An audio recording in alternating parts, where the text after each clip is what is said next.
The movie begins as college students Erica, Ryan, and Jake attend class and decide to make a horror flick for their class project. The trio wants to win their school's prestigious film award and defeat Jake's ex-girlfriend, named Danny, who won the award the previous year, and the years before that. From the moment they make the decision in class, Jake starts filming. He films their daily activities. He also films their drive all the way to a remote part of the Stoker Hill town.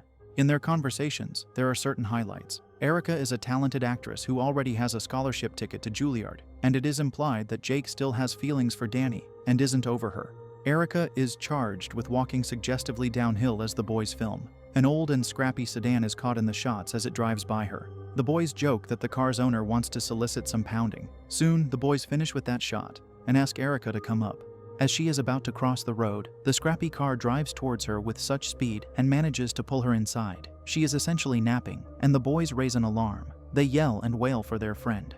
At this point, there's a freeze frame, and the next scene takes place at the police station, where detectives are watching the footage captured by Jake's camera. The detectives note that the camera was found at the school an hour ago, and that no missing persons report has been filed yet. After this information is passed between detectives, one of them presses the play button on the camera. We see the boys scamper to get into their car and chase after Erica and the unknown assailant. Jake's phone falls into a ditch as he's trying to call the police. He tries reaching it, but Ryan yells that there's no time. Jake hurriedly gets in the car. As they move, he asks Ryan about his own phone, but Ryan's phone is flat, and so they are going into dire circumstances without communicating their situation to the world. They drive at full speed, but almost immediately get sidetracked by nature-related challenges because they are not familiar with the terrain. They initially lose track of Erica and the napper, but soon they spot his car somewhere in the distance. Ryan wants to barge in and rescue Erica, but a wary Jake insists that it is best if they call the police. Ryan argues that they do not know Erica's fate, and acting fast might save her life. He further argues that contacting the police might mean it will be too late for their friend. The duo spots a cloaked figure leaving the car and enters an isolated building. Although their limbs are shaking, the boys follow after the mysterious figure. They take the stairs going downwards and soon find Erica bound to a chair. Ryan suggests that they need a weapon to defend themselves in case of an attack. As they scout further into the place, they encounter a gruesome-looking corpse. Ryan picks up a scalpel beside the corpse. It is the only weapon they can find, and so they run back to rescue Erica. But Erica is gone, and in her place there's a container filled with blood. As they frantically search the environs for their friend, they see a microscope and some medical tools on a table. They see drawings of human parts pasted on a wall close to that table. Jake is terrified beyond words and begs Ryan to leave with him, as they may be way in over their heads. It is at this moment that the cloaked man attacks them. He gets Jake first and hits him against a wall. The friends manage to leave the room unscathed, but the man gets a rifle and shoots at them. They run and run until they are almost out of breath. As they reach outside and believe they are in the clear, the cloaked man reappears and aims at them. The gunshot is heard, and the scene quickly shifts to the police station. One detective, Bill, has left and is on his way to the scene of the crime, captured by the camera, while Detective Adams studies the footage some more. Detective Adams soon gets a call from his colleague, Bill. Bill has finally reached the abandoned building captured in the video. Bill tells Adams that his team has just finished their first pass but has found nothing, not even the cars. Adams tells him to ensure that the perimeter is checked, because the kids may have escaped from the building and run into the woods. He also notes that there is a great possibility that the assailant went after them. He further tells Bill to contact the dive team as the cars may have been driven into nearby lakes. Before the call ends, Adams tells Bill to be careful, as the cloaked assailant may be the serial corpse collector they've been searching for, nicknamed the Shadow. Bill answers that he was thinking the same thing. The scene shifts back to Ryan and Jake, who have managed to escape the cloaked man. Ryan is bleeding as he was grazed by a bullet, when they feel they have put enough distance between themselves and the man. Jake sits on the floor out of exhaustion. Ryan tells him that they have to go back for Erica. Jake argues that the man may have an accomplice and that the boys surely need help. In response to Jake's argument, Ryan says that if Jake won't help him, then he will go back alone. As they are arguing, the assailant catches up with them and shoots. They start running again, but Jake's foot gets caught in an animal trap. Ryan comes back to help his best friend free his foot. He then encourages Jake to push through the pain as they move forward. They stumble upon an empty mobile home and decide to hide and rest for a bit. As they rest, they discuss how the woods have a track that leads back to their school. Their conversation is cut short by the approach of an unknown person. They can't clearly tell if it's their assailant, but they don't stick around to find out. They run away, but Jake can't keep going for long because of his excruciating leg pain. Ryan comes back to help him up. Meanwhile, Detective Adams, still watching the video footage, calls Bill for a status report. Bill notes that the assailant has cleaned up his tracks really well, as there is no trace of his activities in the designated area.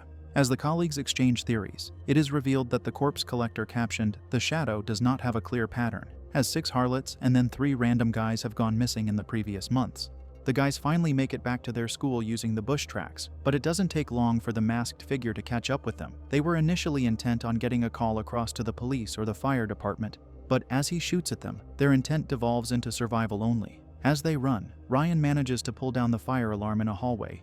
Jake's ankle hurts him so bad that he can't keep going. Ryan comes back for him, but their assailant is heard incapacitating them. The visuals are not captured because the camera falls on the floor. Soon, the fire department arrived in response to the alarm Ryan had set off. They find the camera, but they do not find Jake and Ryan. Detective Adams goes to the scene. He eventually finds Jake's body, but Ryan is still missing. This scene shifts to Erica and Ryan, who are unconscious and chained to chairs. When they come to, Ryan apologizes to Erica for bringing her outside, and she tells him that it's not his fault. It is revealed that these two are dating, which explains Ryan's insistence on going back for his girlfriend. And from all indications, they are madly in love, as they had both made preparations to surprise the other for their anniversary. The scene shifts back to the detectives as they scout the isolated building in the woods further. They eventually find a hidden room where the mysterious man disposed of the corpses of the missing harlots and random guys mentioned earlier. The corpses are mangled and torn up, but there is still no sign of Erica or Ryan. They comb through the building again and eventually find more clues. These clues lead them to the Stalker Hill Medical Center, where they ask a certain Dr. Brooks questions that may aid their investigation. It turns out that the materials the corpse collector is using on Ryan and his girl are for blood and tissue testing, and those results are obtained from the said equipment within 24 hours or less. It is Detective Adams's working theory that the assailant may want to perform an organ transplant and is seeking a suitable donor. Dr. Brooks, at a later time, sheds more light on this theory. He mentions to detectives Bill and Adams that the kit used in committing the crimes may have been stolen from his facility, and that he suspects a certain patient he operated on about 5 years ago. The operation was off the books because it was an experimental one. The experiment involved xenotransplantation, that is, animal-to-human transplant. According to Dr. Brooks, John Doe had a porcine heart put in him because he was in dire need of a new heart but was at the bottom of a hospital's waiting list. When the detectives ask if xenotransplantation is legal, the doctor replies that all his experiments are approved by the FDA and that these animal-to-human experiments have been going on since the 1900s. Long story short, it is eventually found out that the doctor has been forced to come to the detectives because John Doe reached him again recently and has threatened him to perform a surgery on him, or else his daughter Danny will be eliminated. Danny is Ryan, Erica, and Jake's classmate, and so there may be some connection here. The detectives are spurred to action with this information. They decide to tap the corpse collector's phone number and then trace his location. Dr. Brooke is about to make the call so that the officers can trace the corpse collector, but he suddenly claims to need the restroom as he is feeling unwell. Adams and Bill wait in the hallway for him. When he takes over 10 minutes to relieve himself, the detectives get worried and go to check on him, but Dr. Brooks slips away and escapes. The police chase after Dr. Brooks when the doctor drives towards the isolated building in the woods. Even though they never told him about it, the police officers suspect that he is the Shadow, or is at least an accomplice. Dr. Brooks is driving at full speed but enters into a gruesome accident. His body is not shown. When the cops witness Dr. Brooks's accident, they call off the chase and hand over the scene to the dive unit, because his car toppled into a river. At the station, more information crops up about John Doe. John Doe's name is Charles Moyer. He was an orphan, and as an adult, he was discharged from the military because of a mental breakdown. He took on farming and subsequently became involved in a farming accident that forced him to get a heart transplant. The cops also discover things about Dr. Jonathan Brooks that suggest medical malpractice at different points in his career. The detectives keep digging for more information, even when they hit roadblocks.